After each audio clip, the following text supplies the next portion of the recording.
Boa noite a todos. Meu nome é Leandro Tavares, eu sou vice-presidente da Redditor aqui, para quem não me conhece, cuido da parte médica. E, para mim, é uma felicidade hoje estar podendo fazer a abertura desse evento da Hepatologia DOR. Eu quero agradecer a Ana Pitella. Ana Pitella é uma decana da companhia, desde a fundação, e uma decana da hepatologia, uma pessoa extraordinária, uma referência na hepatologia, assim como agradecer ao Raimundo Paraná, esse que a gente teve a grata felicidade de poder se aproximar quando a gente fez lá na Bahia a aquisição do Hospital Aliança. Então, muito obrigado, Ana, e muito obrigado, Paraná, pela organização e pela moderação do evento. E eu quero agradecer a Gabriela e ao Gilberto Silva, ao Dante Bianchi e a Maria Augusta Arruda por estarem aqui conosco fazendo esse debate, fazendo essa discussão. Para nós da rede, é muito importante que a gente leve medicina de alta qualidade em todos os lugares onde a gente atua. E eu não tenho a menor dúvida que a hepatologia DOR é um dos exemplos dessa medicina de alto desempenho que a Redditor entrega para a sociedade. Uma medicina inclusiva, uma medicina que atende pacientes privados, mas atende pacientes com seus convênios também, e uma medicina que faz muitas vezes assistência até caritativa, quando a sociedade demanda, precisa, a gente está junto e participa de eventos junto ao poder público, como aconteceu na pandemia da Covid-19, como acontece com o Hospital da Criança de Vila Valqueire, e como acontece com uma série de outras situações que a gente tem dentro dos 72 hospitais da Redditor hoje, ao longo de 12 estados da Federação Brasileira. Eu queria agradecer a todas as pessoas que estão aqui hoje, podendo discutir junto da hepatologia DOR. A hepatologia DOR é um braço nosso, um braço especializado, que visa o melhor cuidado dos doentes hepáticos, por obviedade, chegando até ao tratamento por transplante, onde a gente tem inúmeros casos, centenas de casos, muito bem-sucedidos, no Nordeste, no Sudeste e em outras regiões do país onde atuamos. Nosso compromisso é de reforçar e apoiar, e por isso da minha presença, a essas especialidades que são mais difíceis e, às vezes, de difícil acesso em posições mais longínquas do país. E nós queremos reforçar essas especialidades, a qualidade técnica do que nós entregamos e o que nós podemos emprestar de conhecimento para a sociedade como um todo. A hepatologia DOR é um exemplo de uma área que nós queremos cada vez mais forte dentro da Redditor, cuidando dos pacientes, conseguindo fazer as cirurgias complexas que esses pacientes precisam, fazendo transplantes para esses pacientes, não como um ato desesperado ou um último ato de tentativa de recuperar esse paciente, mas sim colocando o transplante na posição que ele tem hoje, de opção terapêutica que deve ser oferecido ao paciente em momento oportuno e enquanto ele tem condições de responder ao transplante de forma adequada.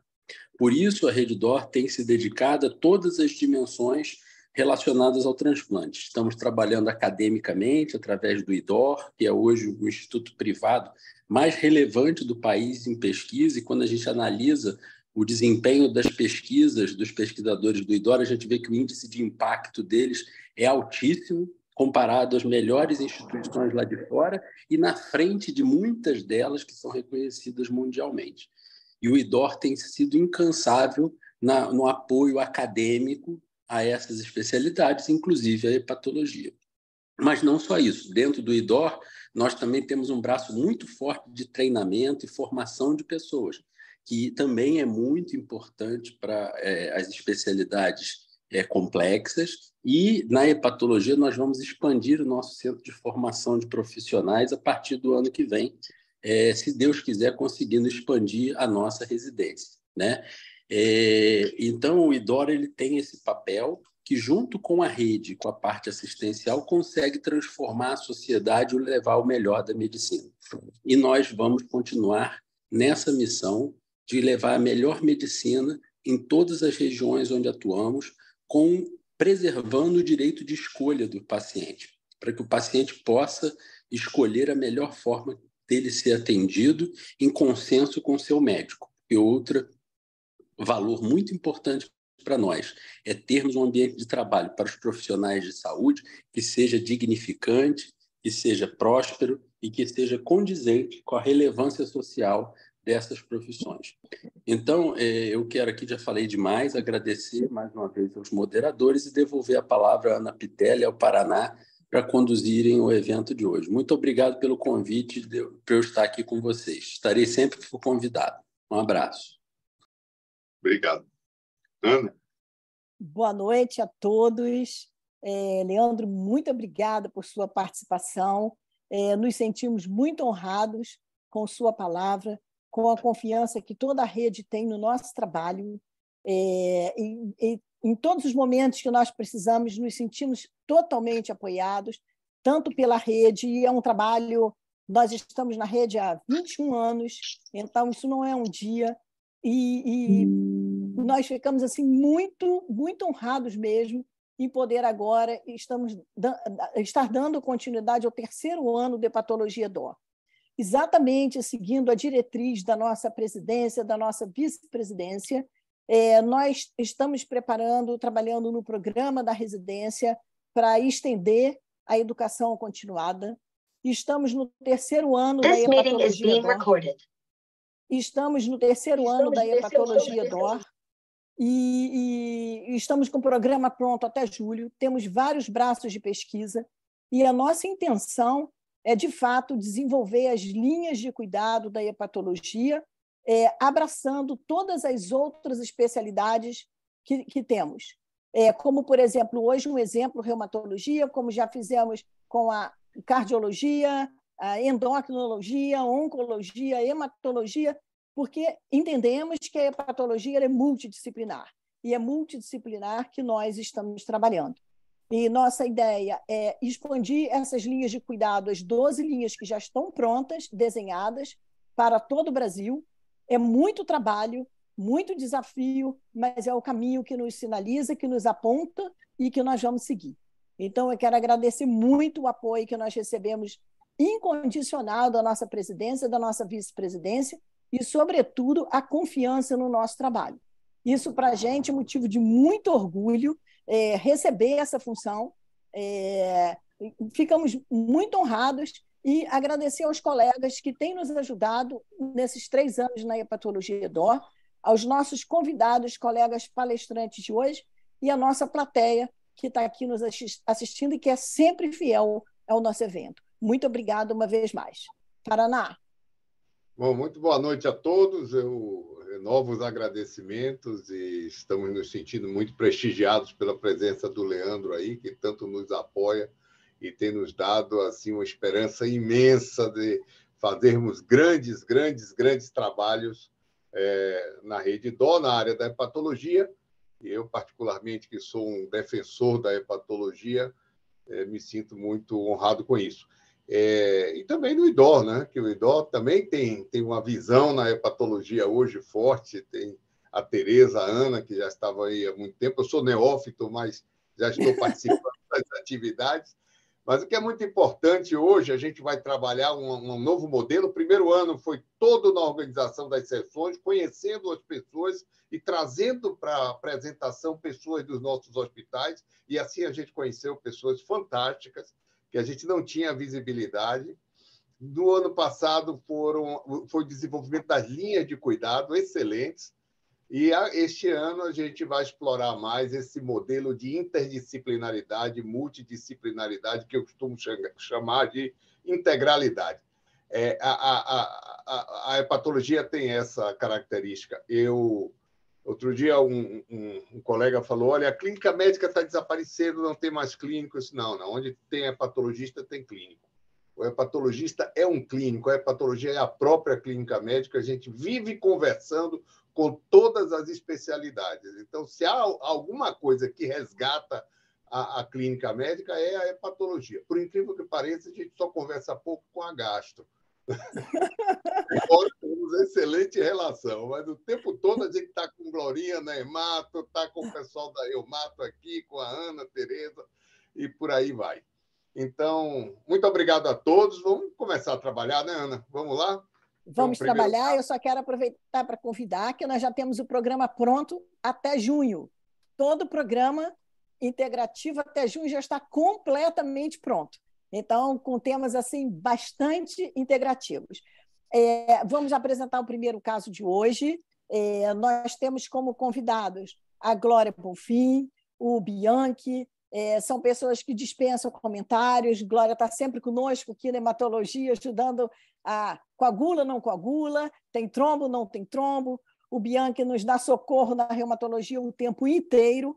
Então, nós estamos trazendo, como é de praxe, um caso do Quinta D'Or, que nós discutimos com a reumatologia, queremos ouvir a opinião de vocês, e eu convidei o Dr. Gilberto Júnior, que é staff do serviço, e a nossa residente, doutora Gabriela, para trazer o caso também, porque eu acho que os residentes têm que ser prestigiados, porque, afinal de contas, eles estão à beira-leito conosco o tempo inteiro e a gente defende essa bandeira sempre da residência. Então, por favor, Gilberto e Gabriela. Boa noite a todos. Meu nome é Gabriela Barbosa, sou residente de Clínica Médica do Hospital Quinta D'Or e hoje eu vou compartilhar com vocês um caso com o tema manifestações hepáticas de doenças reumáticas. Todos estão conseguindo ver? Sim, perfeito. Uhum.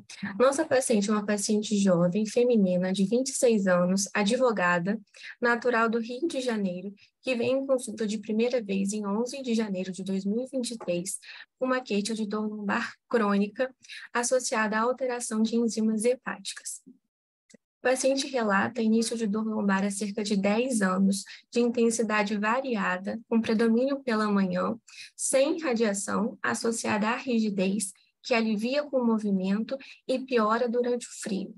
Há cerca de 7 anos, passou a apresentar artralgia e edema em cotovelos, joelhos e punhos, bilateralmente, com sintomas mais intensos à esquerda, de forma não cumulativa.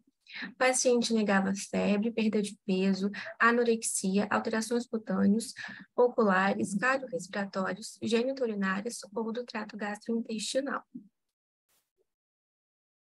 Relata uma de hepatite A aos 10 anos, dengue hemorrágica aos 12 anos, estava em uso de anticoncepcional adesivo, diclofenaco tópico nas articulações e trometamol SOS. Relato de alimentação rica em carboidratos, com trabalho estressante em escritório, prática de hidroginástica 3 vezes na semana, negava tabagismo, etilismo, uso de drogas ou hemotransfusões. História familiar negativa para doença autoimune, positiva para diabetes e hipertensão, com o irmão portador de adenoma hepático e a avó materna de câncer de estômago. Ao exame físico, chamava a atenção o sobrepeso, com IMC de 29, sem outras alterações dignas de nota.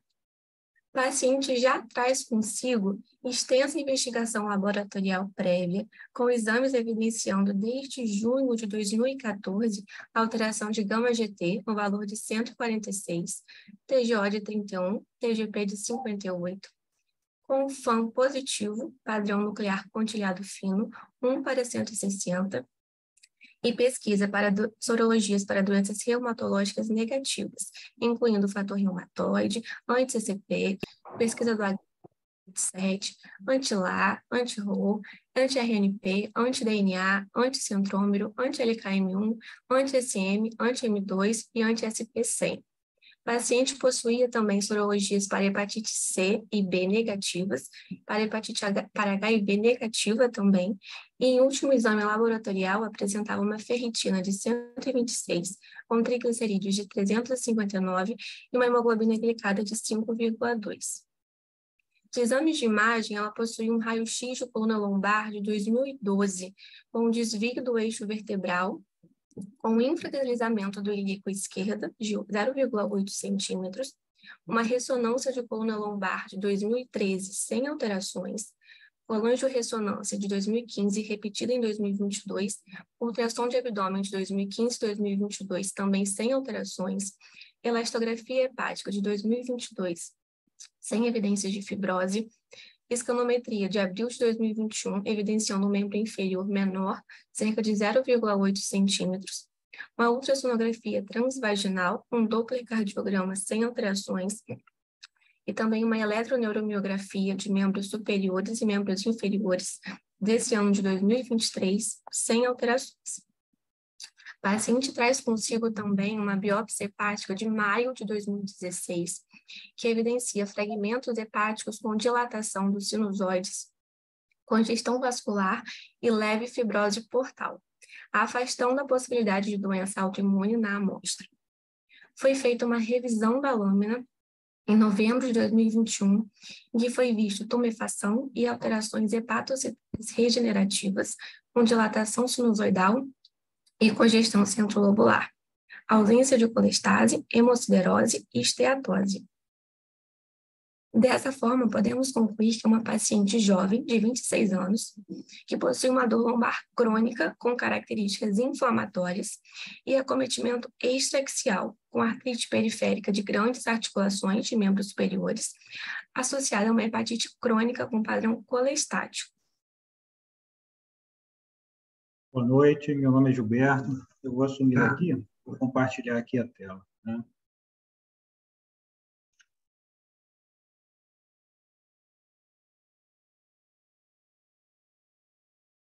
Então, a apresentação? Sim, Gil. Então, voltando aqui, resumo. resumindo o caso, uma paciente de 26 anos, feminina, com dor lombar crônica, com acometimento extraaxial e uma hepatite crônica colestática, né? Então, a nossa impressão inicial, diante de todos os exames que a paciente trazia consigo, é que provavelmente ela tinha uma doença inflamatória sistêmica com um acometimento hepático, né? E, dessa forma, a gente pensava em alguma doença reumatológica, tá? Aqui.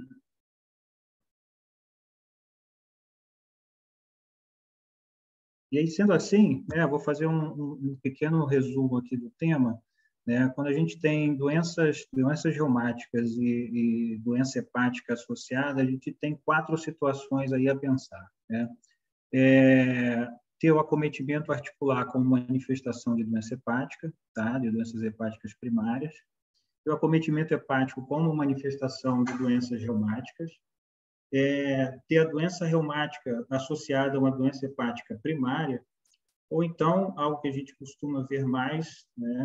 Que é o acometimento hepático por medicações utilizadas no tratamento das doenças reumáticas. Esse slide aqui mostra, né, as principais manifestações hepáticas em algumas doenças reumatológicas, tá? Então, a gente tem aqui no SAF, costuma mais apresentar a síndrome de Budd-Chiari, na esclerose sistêmica, CDP e hiperplasia nodular regenerativa. No lúpus, a gente pode encontrar esteatose com esteatohepatite, hepatite crônica.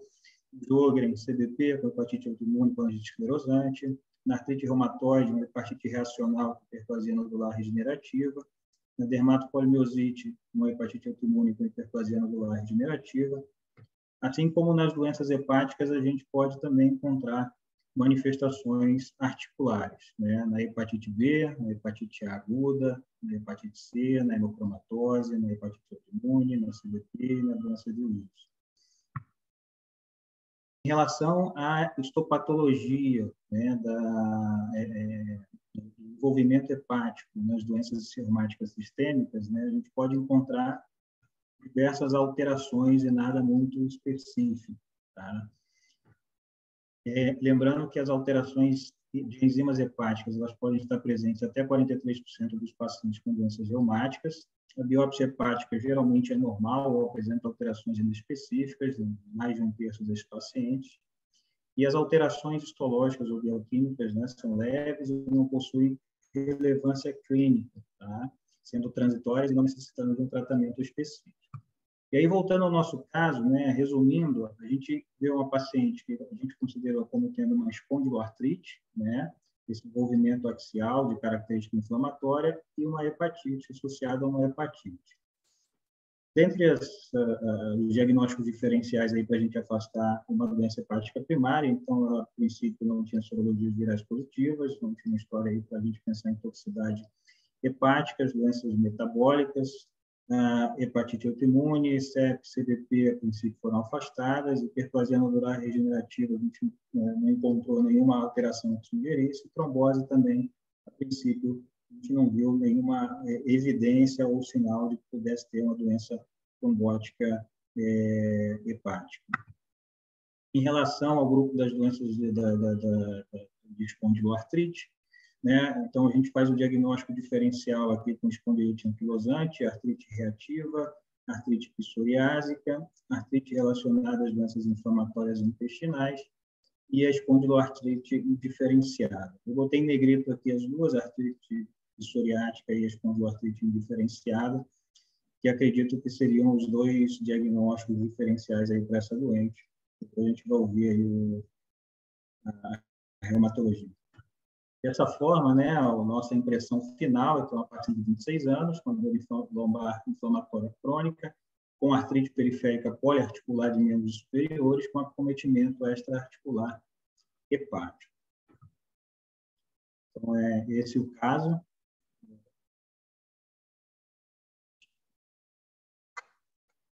Acho que a gente pode abrir aí já para comentar. Então, é isso, é uma paciente do nosso ambulatório. Nós temos sessão de discussão com os residentes. Gilberto é um dos responsáveis por coordenar essa sessão, a doutora Marcela também, Marcela Bravo. Esse caso vem discutido, nós não temos a lâmina, porque isso foi feito fora da nossa rede, ela chegou para a gente já com essa biópsia pronta. Tentamos conseguir a lâmina, conseguimos, no máximo, os laudos da revisão, inclusive, e gostaríamos muito de poder ouvir o Freitas também, mas, infelizmente, essa lâmina não foi possível conseguir. Então, esse é o caso que nós temos, esse é o nosso dia a dia em ambulatório, como o Paraná fala, uma grande clínica médica, o paciente chega e nem sempre a gente tem esse diagnóstico fechado. Então, nós gostaríamos de ouvir aí o Bianchi, gostaríamos de ouvir Glória, Paraná, como é que vocês conseguem nos ajudar nesse caso? Dante pode começar, né? Okay. Posso começar aqui, acho que a provocação é para mim, né? Então, não sei, eu posso fazer alguns comentários primeiro da apresentação. Se der para a gente voltar, eu acho que a Gabriela que compartilhou uma tela com os exames, né? Então tem Posso algumas voltar, coisas. sim. Antes da gente falar do resumo, né, do Gilberto, que eu acho que foi perfeito, assim, mas só para a gente passar rápido nos exames, né? Tem uma coisa que chama atenção para a gente, que naquela tabelinha ela tem um FAM positivo, né? Isso é dia a dia nosso, eu acho que deve cair de vez em quando, espingar aí em vocês, né? Para quem faz ambulatório de clínica médica, é uma coisa para a gente reforçar, né? Então, ela tem um FAM nesse padrão que é o pontilhado fino denso, né, pessoal? Então, assim, só para a gente reforçar, eu imagino que tem outros residentes assistindo aqui. Então, existe dentro da padronização do FAM o terceiro consenso de FAM. Então, se botar no Google, né, terceiro consenso de FAM, ele abre um documento que, na verdade, tem uma tabela com todos os padrões de FAM e ele tenta correlacionar cada padrão de FAM com alguma doença, tá? Especificamente sobre esse nuclear pontilhado fino, né? Se alguém quiser fazer o teste, essa é uma coisa que a gente decora, mas ele vem descrito assim. É um padrão, né, sem ler, né? Posso ficar de olho fechado aqui, mas é um dos padrões mais encontrados na prática clínica, né? Que, na verdade, a gente não sabe qual é a correlação dele com alguma doença autoimune e que muitas vezes é encontrado em pacientes sem evidência de doença inflamatória, tá? Por que eu lembro isso, né? Porque um dos autores desse consenso, né, que foi o Luiz Eduardo Coelho, é um colega lá de São Paulo, né? Ele é da Unifesp, ele fez um trabalho no Brasil que repete os dados lá de fora.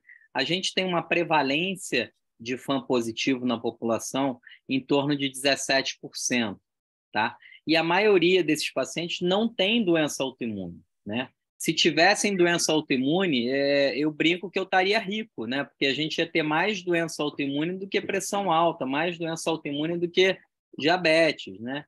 E como sou um pouco reumato, eu acho que eu ia estar atendendo muito mais do que eu atendo hoje em dia.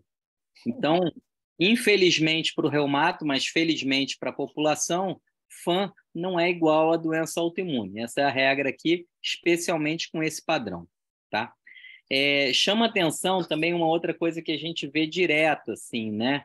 É que tem um FAM positivo, tem umas dores articulares, saem pedindo um monte de anticorpo que não necessariamente vão ter relação nenhuma com o caso, né? Então, pediram um painel de miopatia, né? Então, pediram Mi2, né? O SP100, né? Então, pediram um padrão para esclerodermia, que a gente imagina que são doenças que não vão dar dor lombar, né? Dor lombar com característica inflamatória, né? Então, quando a gente pensa um paciente com dor articular periférica, com manifestação axial, né? Tem que abrir a gavetinha, de fato, né? Como o Gilberto falou, das espondiloartrites, tá? E talvez o exame que mais fosse acrescentar na nossa vida foi justamente, foi pedido aí, foi o HLA-B27, né, que veio como não reativo, tá?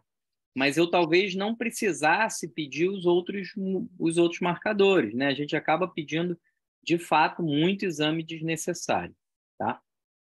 Dentro dessa gaveta das espondiloartrites, também como o Gilberto comentou, a gente pensaria nas duas que ele deixou lá em negrito, né? Ou seja, artrite psoriásica ou artrite indiferenciada, né? A espondiloartrite indiferenciada, tá?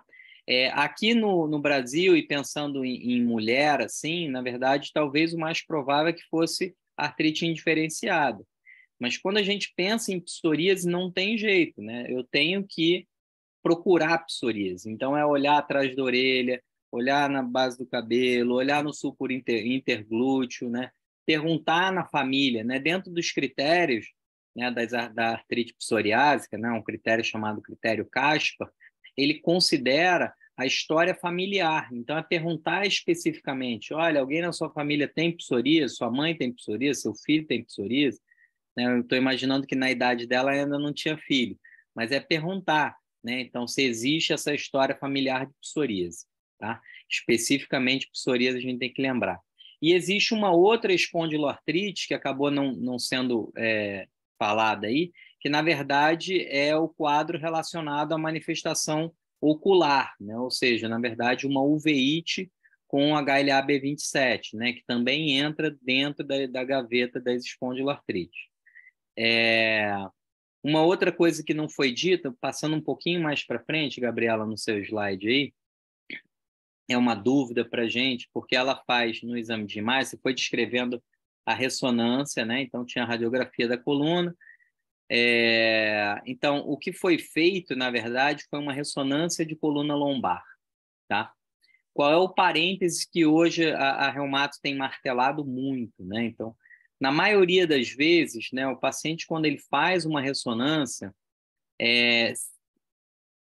ele não vem especificado na indicação, na hipótese diagnóstica, uma doença inflamatória, tá? Então, infelizmente, né, os laboratórios, as clínicas de imagem, eles acabam fazendo uma sequência de imagem que ela faz só o T1 e o T2, e aí não serve para a gente, tá? Então, faltou um pouquinho nessa informação eu saber se foi feito STIR ou se eventualmente foi feito T2 com supressão de gordura, né? Se injetaram ou não gadoline, tá? E a localização que a gente acaba procurando nas espondiloartrites não é coluna lombar, né? Seria da sacroiliaca, né? Eu posso até ter alteração na coluna lombar, mas no critério diagnóstico do ASAS, que a gente vai levar em consideração é a sacroiliaca, né? Que não foi descrita aí propriamente dito, tá? A gente tem usado também, né, já que eu comecei a falar de exames complementares, seriam outros exames dessas articulações periféricas, né? Então, se ela tem lá uma inflamação de joelho, de punho, de cotovelo, né, a gente pode usar 2 outros exames que ajudariam, que é o ultrassom com Power Doppler, tá? E a própria ressonância, né? Seriam 2 exames de imagem que poderiam ser direcionados para uma articulação inflamada em algum momento e que poderiam mostrar alterações sugestivas desse grupo das espondiloartrites, né? Quais seriam essas alterações sugestivas de espondiloartrite? Né? É um padrão de envolvimento da íntese, né? Que é a junção, né, do tendão, a inserção do tendão, né, na parte óssea. Então, são algumas coisinhas que talvez nessa investigação prévia, antes de chegarem no ambulatório de vocês, acho que faltaram, ou que a partir de agora vale a pena a gente acrescentar, né? Então, qual é a articulação que está doendo mais e você pede um exame de imagem daquela articulação, tá? Eu não vou pedir ressonância do corpo todo, tá? Primeiro porque se a gente fizer uma ressonância do corpo todo, eu não vou ver as pequenas alterações de interfalangiana, não vou ver as alterações pequenas de metacarpofalangiana. Então, o ideal é você pedir um exame localizado para uma articulação só e o paciente não vai conseguir ficar muito tempo. Então, escolhe um segmento que está doendo, faz uma ressonância ou, eventualmente, um ultrassom com Power Doppler daquela região. Tá? Acho que é isso. Marcador inflamatório, né? Acho que também a gente podia ter feito, mas eu pensaria como o Gilberto falou, ou seja, parece uma espondiloartrite, está com toda a cara de espondiloartrite, tá? Acho que o caminho é mais ou menos por aí. Quem quer comentar alguma coisa aí de diferente? Não sei se no chat tem alguma pergunta, se alguém quer falar. Deixa eu abrir aqui. Perfeito. Perguntaram aqui sobre o FAN, né? Se a classificação AC ela é válida. Essa é uma padronização internacional, né? Então, por exemplo, o pontilhado fino, sem ser o fino denso, tá? É o AC3, né? Então, se você digitar também o AC que veio, você tem como fazer uma correlação com o consenso brasileiro. Então, isso sim, isso está em vigor, tá? A maioria dos laboratórios hoje eles estão descrevendo, né? Então, quando vem um FAN, sei lá, AC2, ele vem descrevendo embaixo qual é a relação daquele padrão de FAN com qual doença, com a doença A, B, C, D, né? Então, é mais ou menos por aí. Alguns a gente vai decorando na prática, né? Então, nuclear homogêneo, anti-histono, anti-DNA, né? Pontilhado, nuclear pontilhado, né? Fino. Do anti-Rho, né? Pontilhado grosso. Isso você vai usando e vai decorando. Mas, na dúvida, bota o AC e a gente tem como identificar pela nomenclatura, pela numeração internacional, sim. O Dante, você considera o título? O título tem importância?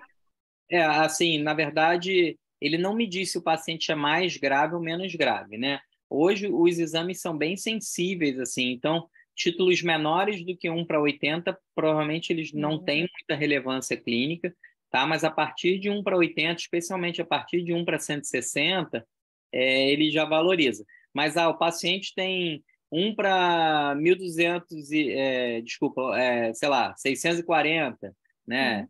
2096, isso não tem muita relevância para a gente, tá? Eu não fico acompanhando, a gente não precisa ficar pedindo isso.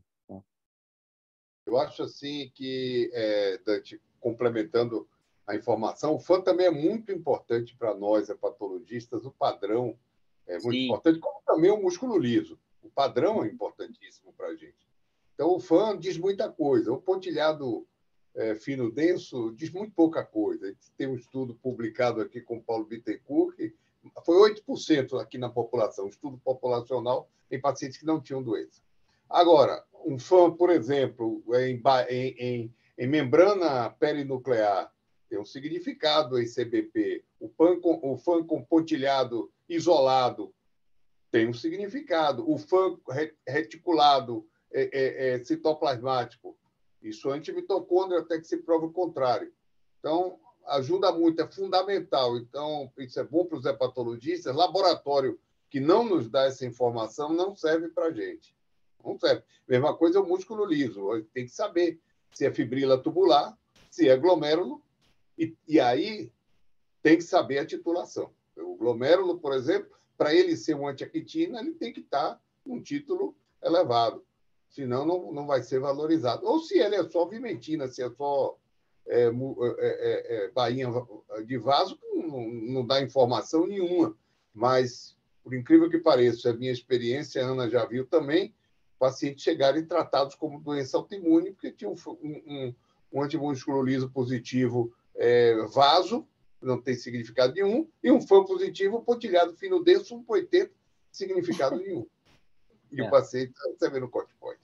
E como isso assusta o paciente, né, Paraná? Como eles chegam assustados no consultório, por causa de um FAM. É impressionante. É a mesma coisa que CA19.9. As pessoas pedem, dentro daquele conceito de pedir exame para fazer. O que eu chamo, é a subversão da medicina. O indivíduo pede o exame para fazer o diagnóstico. Ele não é capaz de fazer o eixo do raciocínio clínico. Então, ele deve ter uma insuficiência técnica muito grande, ele tenta compensar a insuficiência técnica pedindo muito exame.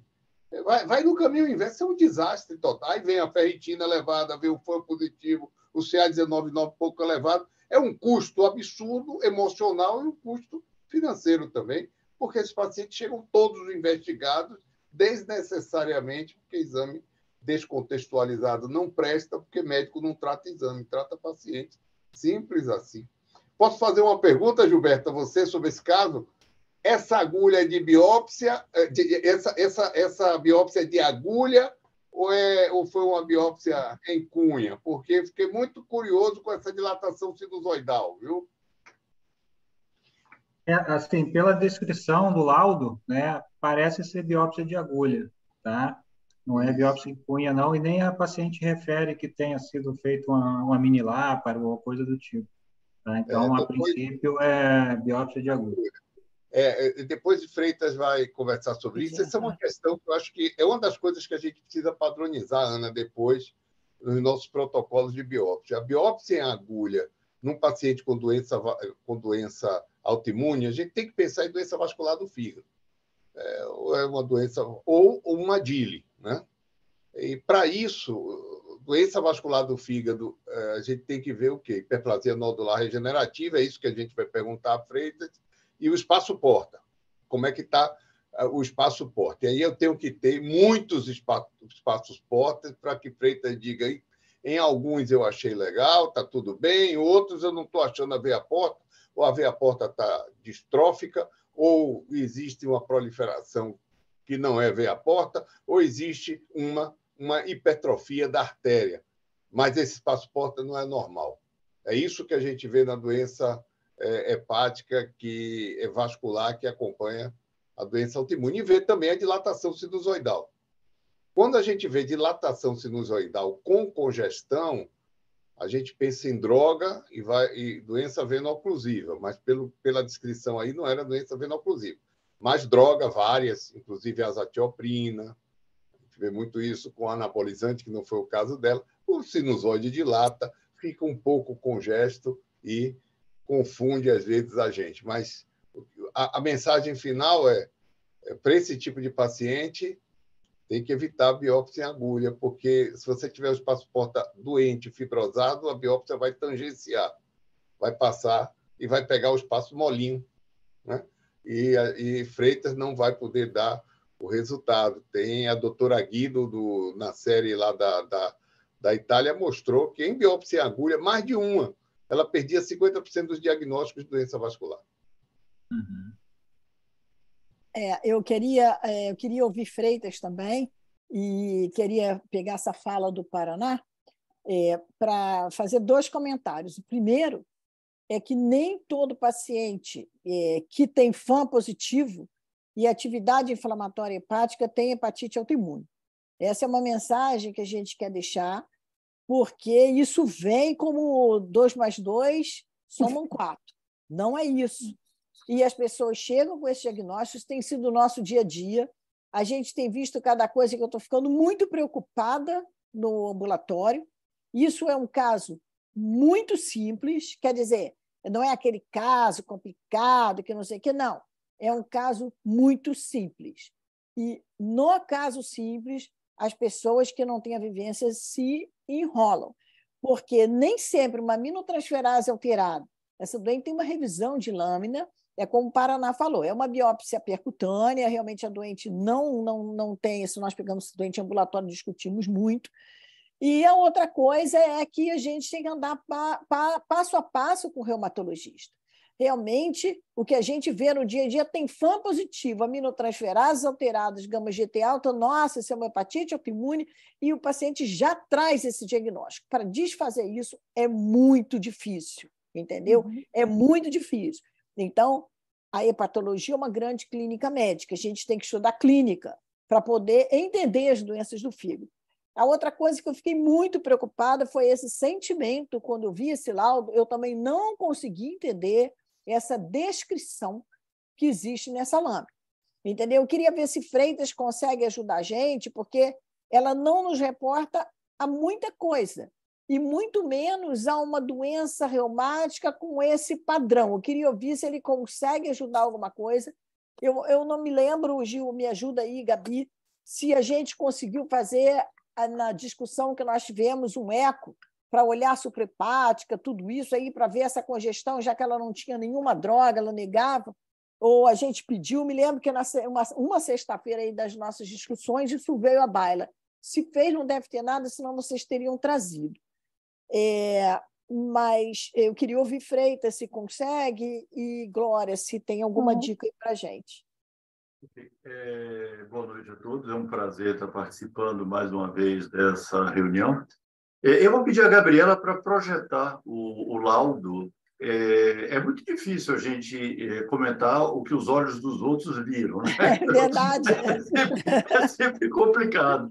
Muito. Mas o comentário de Paraná é bastante pertinente, né? Em relação à doença vascular. Doença vascular, caracteristicamente, tem distribuição heterogênea no fígado. Então, biópsia de agulha, frequentemente, não nos mostra. E sobre o seu comentário, Ana, de pacientes que têm FAM positivo, o que eu vejo de vez em quando é que eles tratam, imunossuprimem o paciente e depois resolvem fazer a biópsia e me perguntam se o paciente tinha doença autoimune. Como é que eu posso dizer se ele tinha ou não? Verdade. Esse é o grave problema. Veja bem, quando eu falo em dilatação de sinusoide, congestão vascular e leve fibrose portal, o que é muito importante é eu saber onde é que está a dilatação sinusoidal. Essa dilatação é centro-lobular, essa dilatação é difusa, e esses têm significados diferentes, né? Não há descrição se existe algum grau de fibrose perisinusoidal. Então, essa descrição é uma descrição muito vaga, e eu acho que eu não arriscaria nada diante de uma descrição dessa. Eu faria o que vocês tentaram, eu vou pedir as lâminas e eu vou pedir a alguém que olhe e que a gente possa discutir isso, né? Tumefação, alteração hepatocitária regenerativa, ele repete basicamente isso, fala de uma congestão centrolobular. A intensidade dessa congestão precisa ser vista. Bom, realmente, eu não me sinto seguro de interpretar essa descrição. Que bom, porque a gente também não chegamos ao mesmo lugar, nenhum.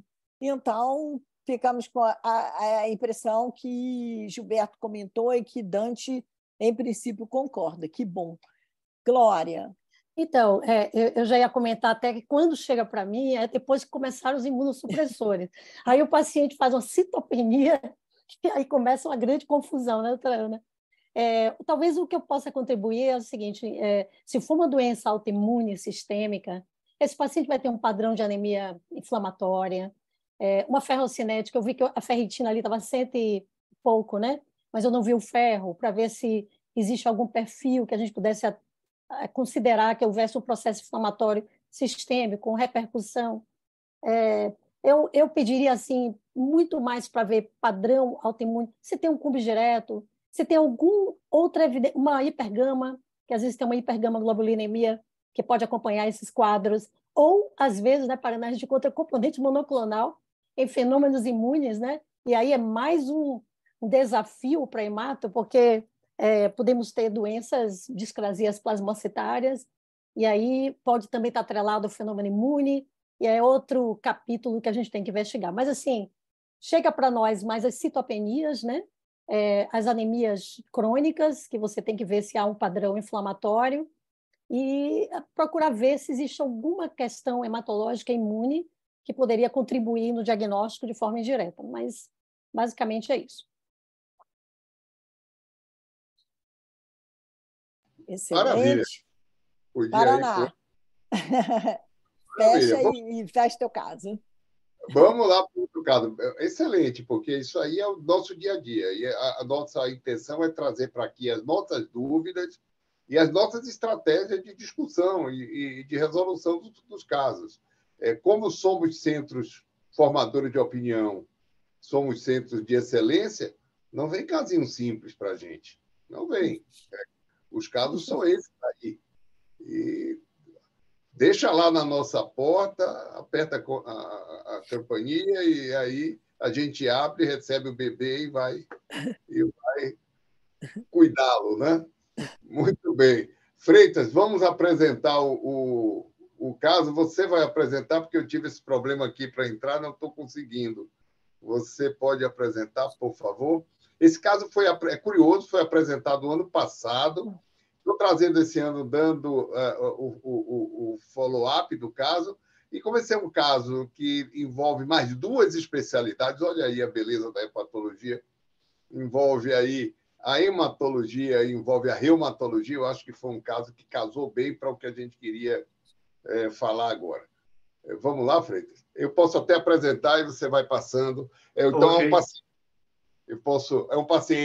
É uma paciente, sexo feminino, 40 anos, sempre foi rígida, é atleta, corridas e participa de maratonas.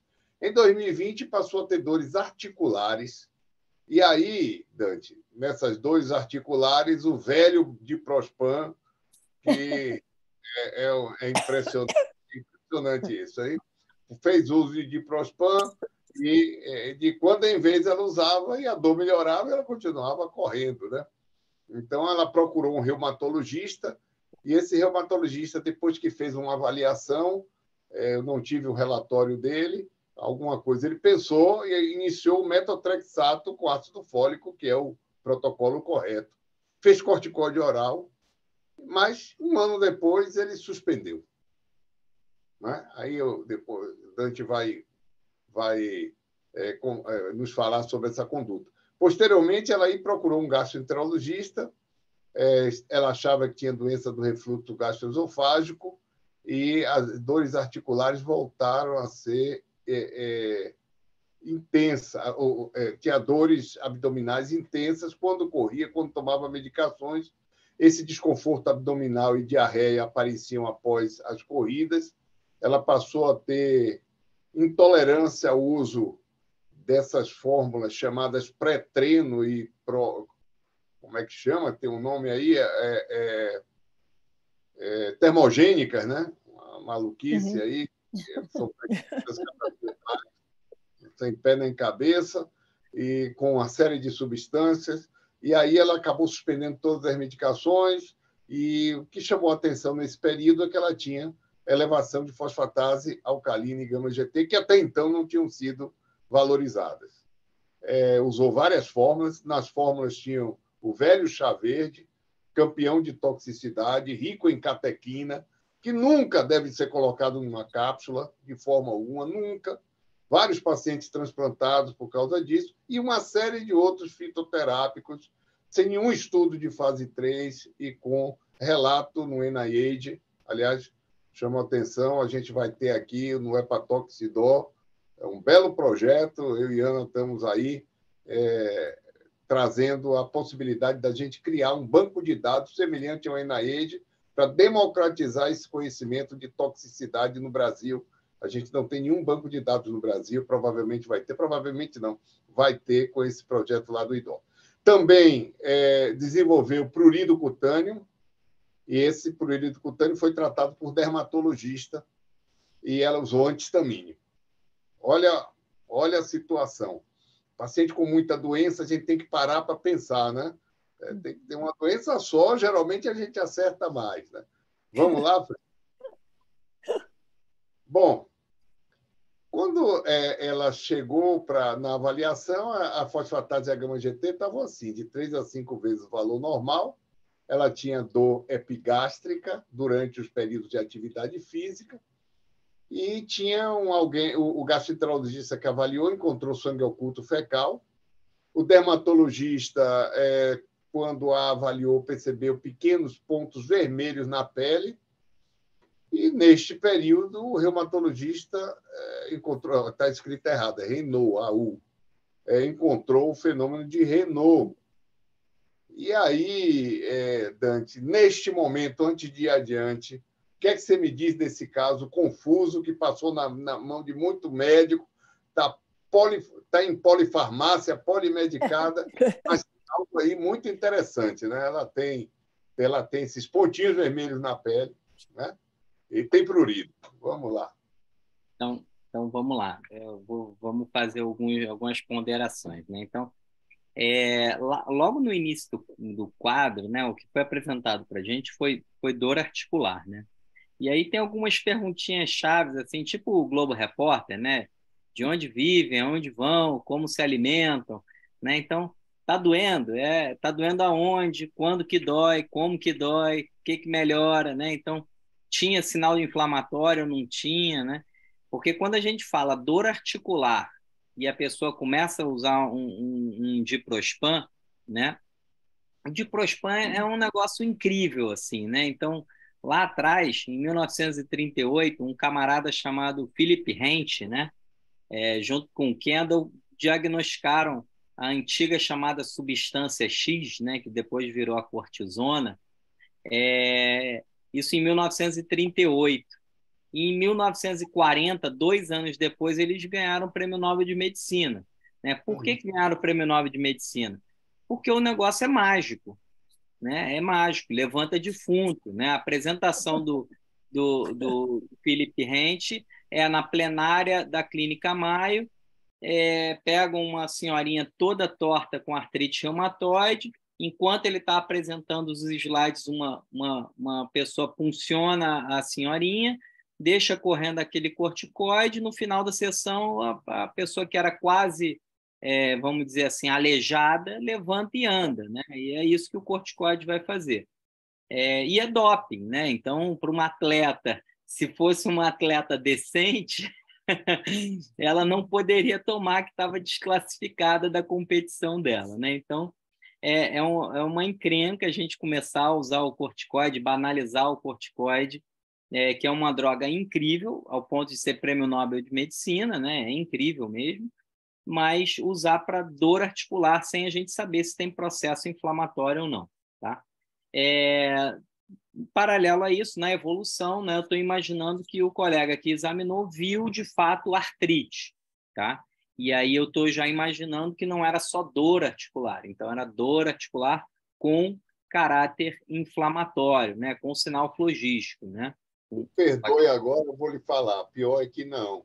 Não? Eram dores em grandes articulações, às vezes migratória, e não tinha flogose. Eu perguntei várias vezes, não tinha flogose. Eu fiquei muito mais do que o banal Diprospan, que todo mundo prescreve.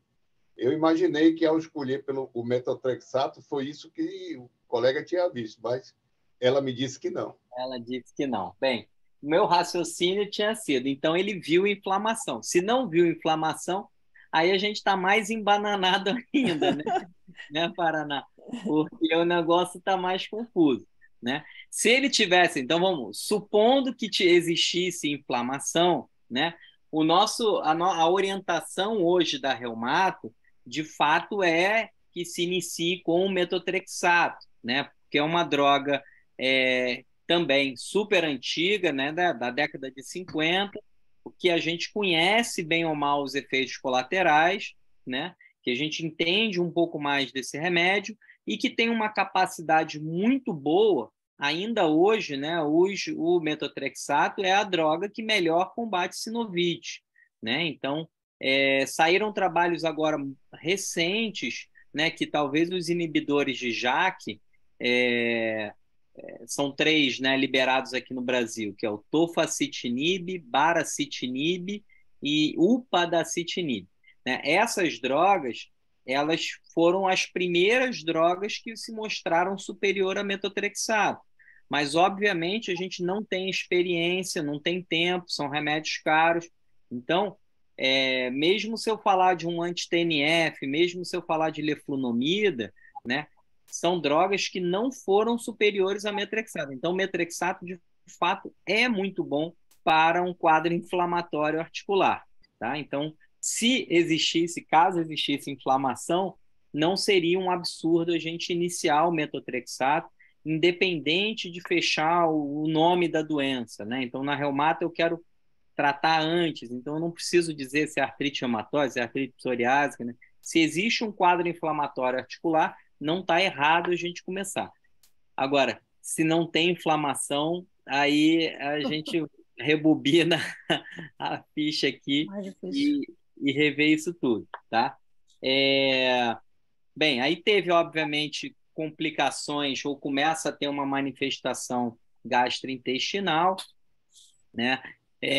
Que a gente pode imaginar que é alguma manifestação por droga, ou que eventualmente seja a doença que estava lá aparecendo, progredindo, né? Então, como a gente já adiantou e falou que tem um fenômeno de Raynaud, que tinha uns pontinhos vermelhos, que eu estou pensando em telangiectasia, né? Então, faz lá uma digitopressão, né? Comprime, vê se desaparece, se é uma aranha vascular, né? Vocês, hepatologistas, estão sempre testando isso. Mas se é de fato uma telangiectasia, com acometimento gástrico, com dor articular, talvez esclerodermia pudesse ser pensado, né?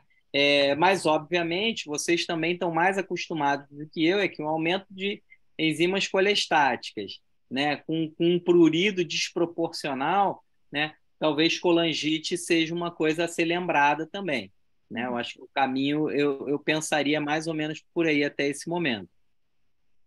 Perfeito. Bom, eu avaliei essa paciente para uma segunda opinião. Tinha telangiectasia digital típica, né? Já perguntei a ela se ela tinha xeroftalmia. Ela hesitou, talvez, não muito, mas não foi assim contundente dizer que tinha ou que não tinha. Mas eu coloquei provoquei o fenômeno de Raynaud e era realmente Raynaud. Era Raynaud. Provoquei com um gelo químico, né? E não tem a dúvida que era mesmo Raynaud. E uma das possibilidades que a gente pensa aí, sem dúvida, é colangite biliar primária, apesar da faixa etária dela ser um pouquinho mais baixa. Colangite biliar primária pode se associar tanto com esclerodermia quanto com síndrome CRESH, que é outro diagnóstico nesse caso. Vamos adiante? Para complicar mais, né? O hepatologista, aí, no caso, sou eu, né? Ela negou etilismo, fatores de risco para doença hepática, e negou outros fatores além do consumo dessas ervas e esses chás todos aí, e que confundem muito a gente, porque sempre vão entrar no diagnóstico diferencial de qualquer agressão hepática e de qualquer colestase, porque o padrão é imenso, sem contar que essas fórmulas têm interações medicamentosas as mais diversas, boa parte a gente não conhece, e atrapalha muito o raciocínio, induz a erro e por aí vai. Então, exame físico, essa paciente tinha um bom estado geral, estava anictérica, mas as telangiectasias também estavam na mucosa da boca, na região palmar. Ela fez o fenômeno de Raynaud, está escrito errado novamente, AU. No aparelho cardiovascular, agulhas rítmicas normofonéticas, o abdômen flácido, sem visceromegalia, sem sopros. Fico muito preocupado com essas dores pós-exercício, a dor abdominal pós-exercício, em paciente que tem background autoimune. A gente pode ter situações muito graves assim. Então, a suspeita diagnóstica, telangiectasia, mas síndrome CRASH, está errado também. Foi CRASH. Então, fosfatase alcalina gama-GT elevada, suspeita de CBP. Vamos adiante, Freitas? Vou deixar Freitas para o final. Ela trouxe os demais exames que tinham feito no período e que ela acompanhou com o reumatologista. E aí, Glorinha, aparecia um anticorpo anticardiolipina, IgM, muito positivo, 600 e alguma coisa. Altos títulos, foram altos títulos. Um para 560, um para 470. Aí, imediatamente, eu fui um pouquinho mais adiante, né? E aí, anticoagulante lúpico e VDRL, todos 3 positivos, Glorinha. O que é que você diz disso aí? Então, aí Paraná encaminhou. Então, assim, ó, Dante, era um triplo positivo, já com as 2 avaliações em tempos diferentes, de 12 semanas para a pesquisa do anticoagulante lúpico. Então, era pesquisa do anticoagulante lúpico positivo, anticardiolipina, IgM, 1 para 400 e tanto, anti-beta-2 glicoproteína, 1 para 560, só que IgM também. Então, do ponto de vista laboratorial, ela era triplo positiva, a despeito de ser mais IgM do que IgG, que a gente sabe que tem uma menor associação com eventos trombóticos. Não tinha plaquetopenia, não tinha anemia, então ela não tinha outros comemorativos, né, que pudessem estar reforçando manifestações indiretas, que não preenchem critério de SAF, mas que às vezes estão presentes nesses pacientes. Não havia história pessoal nem familiar de trombose, ela nunca teve um evento trombótico, inclusive com 2 gestações, né, Paraná? 2 gestações normais, sem nenhuma alteração. E aí, frente a isso, classifiquei ela como pesquisa de anticorpos antifosfolípidos positivo, apesar de assintomática, porém associado à doença autoimune, que isso aí dá um agravo na interpretação dos dados. Nós sabemos que, apesar ela não tem diagnóstico de trombose, então nós estaríamos discutindo aqui a tromboprofilaxia primária, que ainda não existem muitas evidências para que a gente tenha segurança de proteger essa paciente. É claro que o grande problema é a doença autoimune em atividade, que a gente sabe que coloca ela num risco maior de um primeiro evento ocorrer. Aí a gente vai ver, né, frequência de risco nesse grupo de pacientes. A gente sabe que o assintomático sem doença autoimune é muito baixo, acho que é menos de 1% a possibilidade de um evento. Agora, quando isso está associado a alguns eventos, doença autoimune, isso torna, apesar de não ter respostas, a menos que você me traga aí algum dado assim, recente, eu não encontrei um dado objetivo e que nos dê a segurança de uma profilaxia primária. Entretanto, a doença autoimune em atividade, na discussão do ano passado, a gente preferiu protegê-la com antiagregante, que alguns autores até recomendam o uso do antiagregante em baixas doses, né? A aspirina em baixas doses. Então, eu acho que foi bem desafiador esse caso. Eu acho que, do ponto de vista clínico, ela realmente está muito bem. Ela tinha um dedímero normal. A gente procurou buscar se existe alguma questão silenciosa, mas não tinha. E aí a ideia foi discutida aqui. Preferimos proteger, queria ver até a sua opinião, uma heparina, ou uma aspirina em baixas doses para ela, e deixar todas as recomendações, porque a gente sabe que os eventos trombóticos que ocorrem nesses pacientes, a maioria tem fatores adicionais, transitórios, que se somam. Então, essa é uma paciente que precisa de uma boa orientação para que ela não tenha fatores adicionais e que possam potencializar esse risco. Perfeito, né? Doença ativa é que vai aumentar esse risco aí de trombose. Assim como o paciente internado que está com uma pneumonia tem também um risco maior trombótico, né? Eu não sei se eu consigo aqui, pessoal, eu queria mostrar para vocês uma foto aqui. Não posso... Deixa eu mostrar para vocês aqui. Vocês estão vendo a minha tela? Ainda não. Não. Vamos ver se eu consigo. Compartilhar. Agora vocês estão vendo a minha tela? Sim. Então, Tá, eu baixei e mandei aqui para mim mesmo. Vocês estão vendo a minha tela de WhatsApp aí, não estão?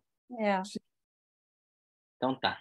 Então, essa é uma paciente minha, tá? Estão vendo o rosto dela aí, não estão? Sim.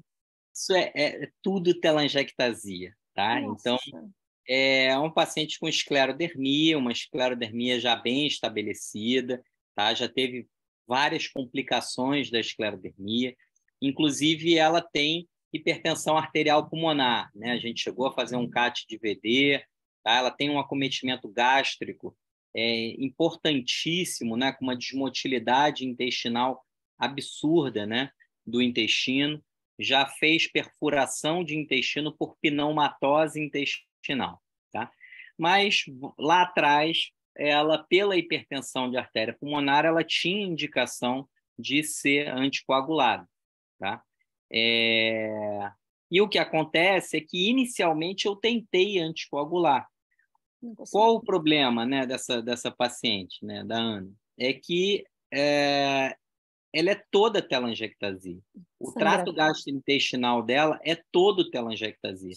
Então, a gente suspendeu. Assim, é totalmente inviável fazer uma anticoagulação nela e optamos. Bem, se fizer TEP, fez TEP, mas senão ela vai morrer sangrando, né? Então, eu acho que essa ponderação, quando o Paraná falou que ela tinha telangiectasia de mucosa, eu acho que a gente tem que ter esse cuidado, né? Na época, depois que suspendi a telangiectasia dessa paciente da foto, ela teve também muita epistaxe, muito sangramento nasal. Então, essa era uma paciente que não dava para anticoagular, tá? Com nada, nem com a aspirina, nem eventualmente com nada de fato. Então, esse é um primeiro parênteses a ser feito, né? No caso em questão aqui, eu concordo, né? Assim, a gente, na verdade, né, Glória, não vai, eu não faria heparina ou eventualmente Marevan, né? Então a gente não vai fazer Marevan para essa paciente. Será que eu fazer um antiagregante, seja aspirina ou eventualmente, né, alguma outra coisa? Os dados mostram que não funciona, né? Mas a gente fica se coçando também de não fazer nada, né? Então, vou fazer um parênteses aqui, né? BC, né? BC é uma doença que aumenta lá o risco de trombose, mas já foi provado que não vale a pena anticoagular, que basicamente eu tenho que controlar o processo inflamatório, né? Então, talvez seja o mesmo ponto aqui, né? Ou seja, você teria que, de alguma forma, diminuir esse processo inflamatório. Né, que eu estou imaginando que a pele coçava porque estava começando a esclerosar a pele, né, estava começando a ter, de fato, esclerodermia na pele. Ela deve ter um acometimento vascular, então, se eu fizer uma capilaroscopia, que é um exame que, infelizmente, a gente não tem tanta facilidade, né? Aqui no Rio de Janeiro, a gente tem o privilégio, né, dentro na unidade nossa aqui de reumato de Copacabana, no centro de infusão, a gente tem uma colega que faz. Então, se eu faço uma capilaroscopia, ela tem um padrão SD típico, isso aumenta a gravidade, é um pior prognóstico para ela, né? Então, me indicaria mais a fazer um tratamento talvez imunossupressor mesmo, né? Ou seja, suprimir para evitar esse processo inflamatório que, de fato, aumentaria o risco dela. Essas são as ponderações. Aqui vai ser fácil, que eu brinco, né, que na reumato não tem certo e não tem errado, né? Ser cardiologista deve ser muito chato, porque se você que é tudo protocolado, bem, né? Protocolado. Olha que coisa chata, pessoal. Se você treinar bem um chimpanzé, ele vai tratar bem o AM com supra. Né? Mas não pode falar isso, não. Não, eu brinco. Mas, assim, a gente pode botar o corticoide, já que falamos do corticoide no início, do jeito que eu quiser e ninguém pode falar se está certo ou se está errado. Olha que coisa incrível. Mas é isso, é o sentimento, né? Então, se eventualmente você tinha um sentimento que a paciente está inflamada e eu quero fazer alguma coisa para evitar um possível risco trombótico, não está errado, né? Assim, mas com esses parênteses, com esses cuidados. É muita telangiectasia, né? Ela tem, vai sangrar, né? Dá para eu tratar o processo inflamatório de outra forma? Então, acho que o caminho é por aí, né? Não, gosto de brincar que não tem um certo e um errado aqui, né? Dá para a gente ir tateando E é isso que a clínica médica é isso que vocês estão querendo trazer aqui para a gente. Bacana. No lúpus, a associação com a hidroxicloroquina melhora, né, Dante? Quando você tira... No lúpus, quando é associação com lúpus, você tratar a doença imune reduz o risco dela de trombose e Sim. potencializa essas terapias profiláticas, né? Na verdade, foi até daí que hoje na própria SAF primária, né, ou seja, mesmo que talvez não esteja relacionado, se ela tiver outras manifestações como uma trombocitopenia discreta, né, a hidroxicloroquina acaba de fato entrando nesse, não só a anticoagulação, mas a hidroxicloroquina acaba entrando. Talvez seja o remédio que a gente mais tenha embasamento, né, de usar na SAF. Os outros imunossupressores a gente não tem tanto embasamento, né, e vamos falar um pouco mais aí de imunobiológico, especialmente o rituximab, né? Tem alguns trabalhos mais novos agora também com associação com belimumab, mas é relato de caso. Dos remédios tradicionais, a hidroxicloroquina é que talvez tivesse um pouquinho mais de dado pensando no anticorpo antifosfolipídio. Um outro anticorpo que a gente poderia ter dosado aí era anti-beta 2, né? A gente poderia também ter acrescentado, porque ela tinha VDR positivo, anticoagulante positivo e anticardiolipina. Então, se tem beta 2, não, ela tem. O anti-beta 2 glico, sim, positivo, 1 para 560, altíssimo. Entendi. Ela é triplo positiva. Entendi. Entendeu? É a cardiolipina, a beta 2 e o anticoagulante lúpico. LAC beta 2. Mas 2 gestações sem problema. Mas, assim, pode ser uma doença adquirida. A gente não sabe como que isso começou, né? Então, a SAF é a trombofilia adquirida. Então, ela pode ter tido as gestações numa boa, não tinha o fenômeno autoimune sendo deflagrado, sendo iniciado, e nasceu, não teve aborto, não teve nada, e foi manifestar mais para frente. Acho que o raciocínio pode ser esse também. Tem um dado interessante, Paraná, não sei se você lembra, que ela diz que era saudável até o início de 2020, quando ela teve chikungunya. A partir da chikungunya, todo esse quadro aí começou, não sei, um pouco mais à frente. E aí a gente tem visto isso, né, Dante? Alguns fenômenos imunes provocados pelo gatilho, né, da chikungunya. Pessoal, isso aí a gente pode ter certeza, né? E a certeza é que os gatilhos são diferentes para cada um dos indivíduos, né? Ou seja, dependendo do meu perfil genético, eu vou ter gatilhos diferentes, né? Então, isso vai acontecer, não é uma novidade, né? Se falou isso muito na chikungunya, mas se a gente voltar lá atrás, há quanto tempo, né? Mal de pote é o quê? É tuberculose dando dor articular, né? O reumatismo de Ponce também é de tuberculose. A gente tem descrições de lá de trás, né? Se eu não me engano, antes de Cristo, de sífilis dando dor articular, né? E eu tenho parvovírus, eu vou ter, né, chikungunya, dengue, sífilis, hepatite B, hepatite C. Hepatite C dá um monte de evento.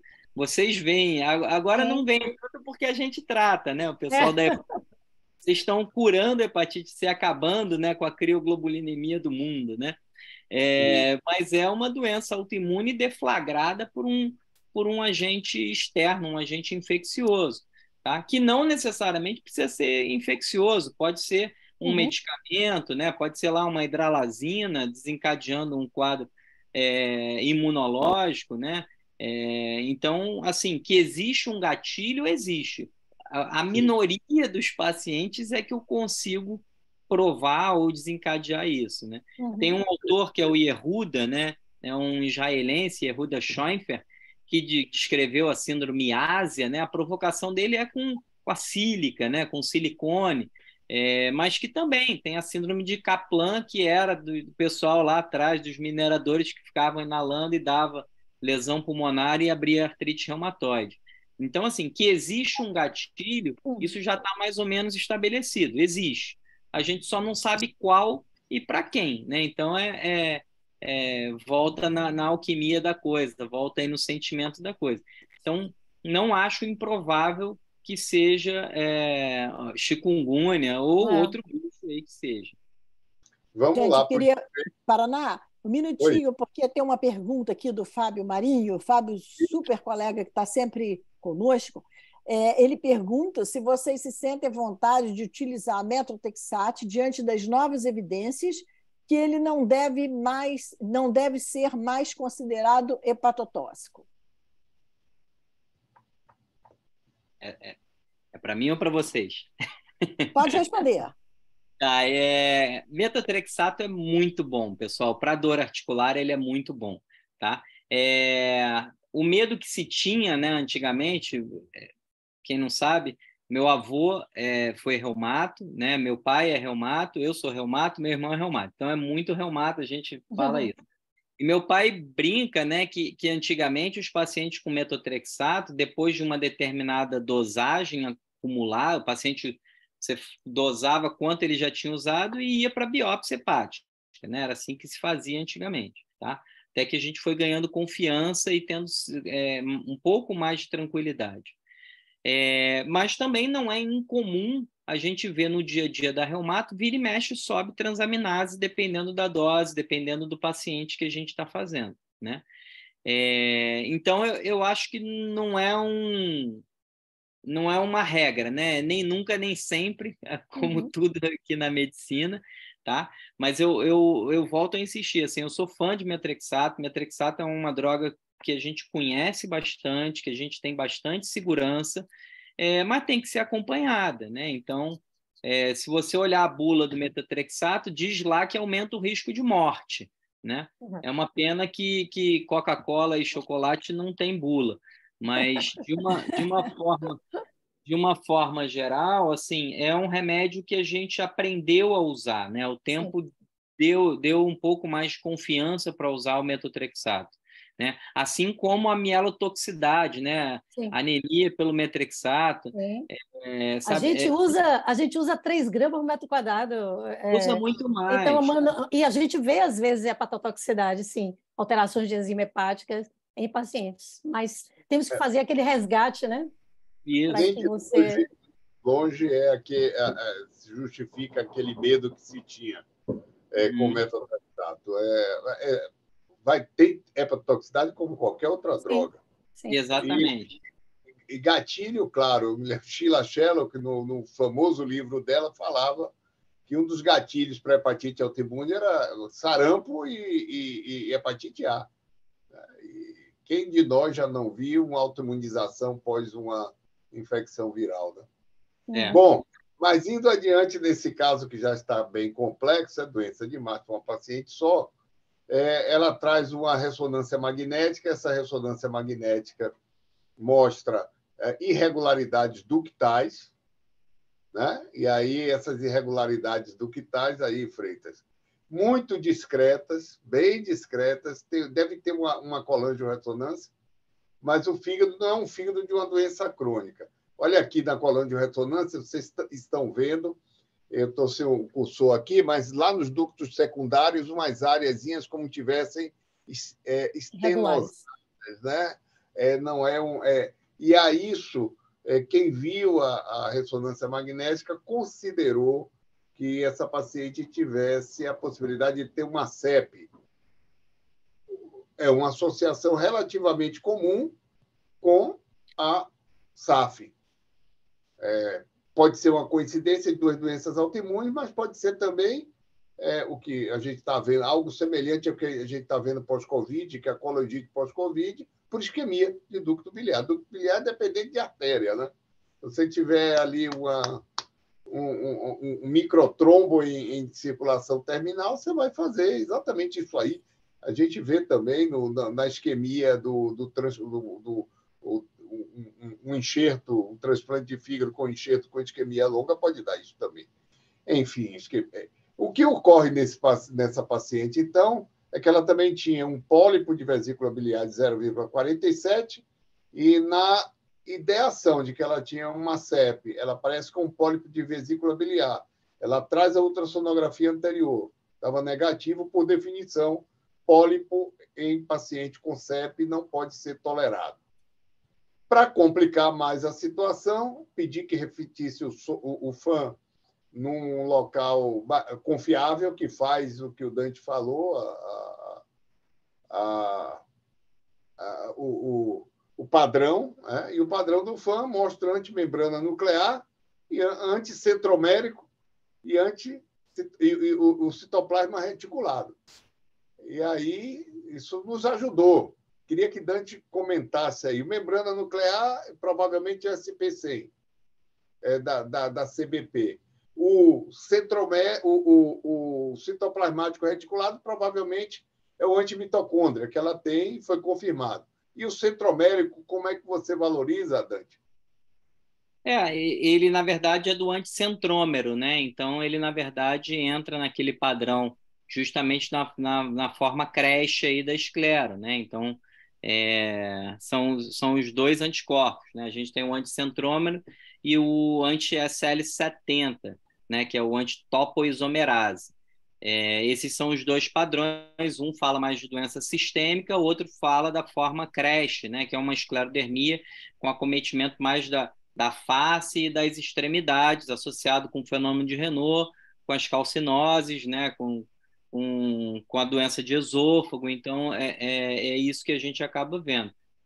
Que encaixa, que bate com o quadro clínico da paciente, né? Então, as coisas começam a encaixar mais, né, Paraná?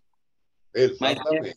E é aquilo, né? Quem tem uma chance maior de ter duas, quem tem duas tem a chance maior de ter três, infelizmente essas pessoas não ganham na Mega Sena, né? Seria usar essa sorte para outro lado.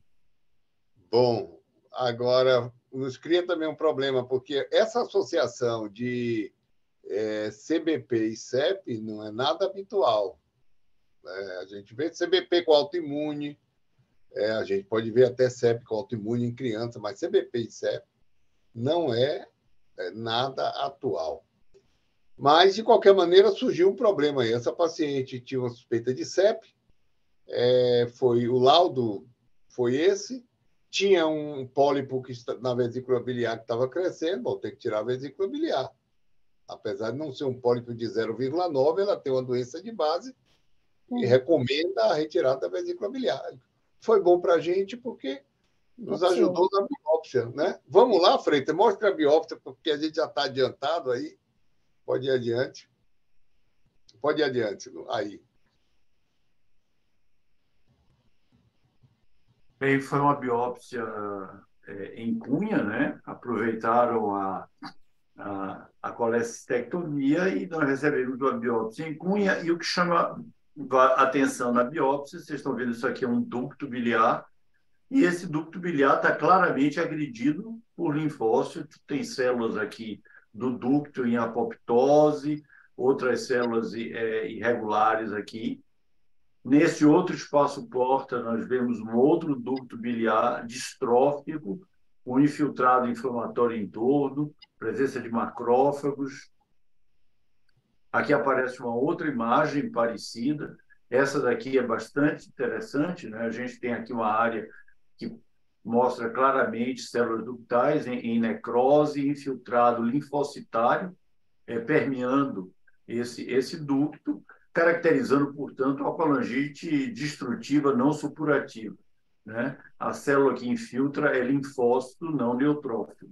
Aqui aparece mais uma vez e vejam que o infiltrado inflamatório é caprichoso em torno do ducto biliar, que tem um contorno bastante irregular e mostra infiltração inflamatória. Aqui tem o outro ducto, outra vez com um denso infiltrado inflamatório. O parênquima hepático está razoavelmente preservado. Em áreas como essa, lembram um granuloma não bem formado, e aqui restos do que foi o ducto biliar. E aqui uma outra área, vejam que aqui no meio a gente tem um epitélio, que é o epitélio de ducto, né? Esse ducto foi destruído, o espaço porta está fibrosando. Aqui esse aspecto repetitivo, ele está cortado aqui longitudinalmente, e a gente vê ao longo do ducto que há uma nítida agressão do ducto. Isso é o que a gente vê na fase florida da colangite biliar primária. Aqui esse aspecto. E alguns espaços porta mostravam esse aspecto de ductopenia, já um grau de ductopenia. A gente vê aqui o resto do ducto e essa imagem aqui de um ducto que foi destruído parcialmente num componente acentuadamente inflamatório. Tá?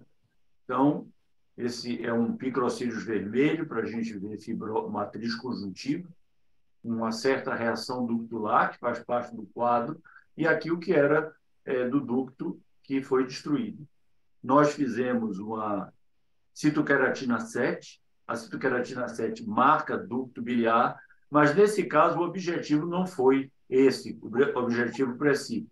Vejam que aqui na interface tem reação ductular, mas o nosso objetivo era ver a presença de o que se chama de metaplasia biliar dos hepatócitos. Essa é uma técnica que ressalta hepatócitos na colestase. Tá? Você pode usar a pesquisa de cobre. A pesquisa de cobre é mais complicada e mais mal-humorada, e essa técnica tem sido utilizada ultimamente como uma técnica que os patologistas dispõem para investigar colestase quando você não tem bilirrubinestase. Está aqui, olha, bem claramente. Tá? E fizemos também a fenotipagem dos linfócitos. E a gente vê aqui claramente que esses são linfócitos citotóxicos agredindo os ductos biliares. Além disso, tem um dado interessante, a paciente tinha um grau intermediário, eu diria, de uma hiperplasia nodular regenerativa. Vocês podem ver aqui, olha, que existe uma demarcação, que não é post-cirrose, né? É um aspecto de natureza regenerativa, e isso fica ainda bem nítido aqui nessa área, e isso levanta a possibilidade de algum fenômeno de natureza vascular realmente acontecendo nesse fígado. Né? Outra vez, os linfócitos citotóxicos, e nosso diagnóstico foi uma colangite destrutiva não supurativa. Os aspectos são consistentes com a colangite biliar primária. Muito bem. Nada de CEP, né? Não. Nas amostras eu não encontrei nada que me mostrasse CEP. Você pode voltar àquela imagem da colangio, ressonância? A gente levou de novo essa imagem para... Olha, a gente não faz... Eu sempre digo aí, eu sempre digo que a gente não faz uma boa hepatologia sem uma boa imagem, uma boa radiologia intervencionista, um bom cirurgião do lado da gente e ser um bom patologista e sem um bom radiologista e imagenologista. Então, quando a gente junta esse time todo, a hepatologia vai ser boa. Pode ter o melhor hepatologista do mundo, se não tiver o time, não vai fazer uma boa hepatologia. Então, a gente levou de novo para discutir. Tem uma área, algumas áreas que parecem áreas de estenose, mas, se a gente for olhar com cuidado, não tem dilatação. Então, essas são alterações estruturais que, às vezes, podem ser ductais, que, às vezes, podem ser induzidas por processo inflamatório ou por fibrose, mas não é uma CEP verdadeira. Né? Então, na hora que a gente levou para discutir, o Marconi, na hora, disse, olha, não pode afirmar que é uma CEP, porque tem a estenose, mas não tem dilatação. E é preciso ver ducto terciário maior que secundário, e a gente não vê. Ducto terciário aparecendo e o secundário desaparecendo em algumas áreas, e a gente não vê isso. Enfim, o fato é que essa paciente iniciou o tratamento com ácido ursodeoxicólico, a gente não anticoagulou, e ela está evoluindo bem, teve resposta bioquímica, está evoluindo muito bem até agora, tranquilo, e está correndo, viu, Glorinha? Apesar do... É bom dar uma olhada na ferritina dela, ver se está boa, se não está perdendo. Ana, aí é com você, Ana, com seus comentários, e o caso acabou, é esse aí. É impressionante como a gente tem visto esses casos de dilatação, já está ficando super difícil também. A gente traz para a sessão. Como eu não tenho diagnóstico, eu chamei variante de BC, porque Gilberto conhece o caso, Gabi também. São casos difíceis, e você chamando atenção para isso, depois que você volta ao raciocínio, isso aí pode ser vascular mesmo, né? Aquelas alterações, também hiperplasia nodular regenerativa, não dilata. Aí você volta o filme e fala, puxa vida, que coisa, né? É impressionante. A hepatologia é impressionante, a gente fica... tem uma beleza diferente da reumato, né, Dante? Porque ela é mais bonita que a reumato, né?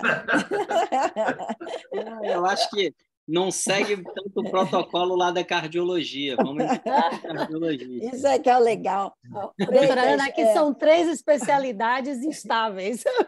Não, mas isso que o Paraná falou, eu costumo brincar, eu viro para a Beth e falo assim, Beth, eu não vivo sem o Lúcio. Ainda bem que ela entende, sabe? Aí é muito legal, porque realmente, se você não tem esse time, se você não tem o patologista, o radiologista, o clínico, todas as outras pessoas, a gente não caminha. É impressionante, a gente não caminha. O próprio Nash é um exemplo disso. É impressionante como a gente precisa trabalhar em grupo. Pessoal, olha só, foi maravilhoso, são 21h37. Eu queria convidar agora, nesse momento, nós teremos em 27 de abril o Fígado na Sepse, é o nosso programa, estão todos convidados. Depois, nós vamos ter, em maio 25, nós vamos trazer CHC, caso difícil, né, Paraná? Caso difícil, tem aí uns segredinhos. E em 29 de junho, nós estamos programando trazer o projeto Hepatox, que o Paraná mencionou. É um projeto interessantíssimo. Agora, em cima disso tudo, estão correndo as linhas paralelas, nós estamos ganhando força. Eu quero convidar todos os colegas que estão aqui, mandem para o nosso e-mail, tá? Por favor, as linhas de cuidado vão começar a andar. Vocês viram a fala inicial do nosso vice-presidente. Nós precisamos de ajuda, força de trabalho, integrar o Brasil inteiro com todas as especialidades, porque sozinho o hepatologista não faz nada. A gente está pedindo ajuda. Né, Paraná? A gente é um instrumento, a gente fica só 1000 ideias. Tivemos uma reunião hoje para estabelecer essas linhas de cuidado. Paraná está prometendo que vem ao Rio aí no Congresso de Oncologia. Eu já marquei uma reunião sem ele saber.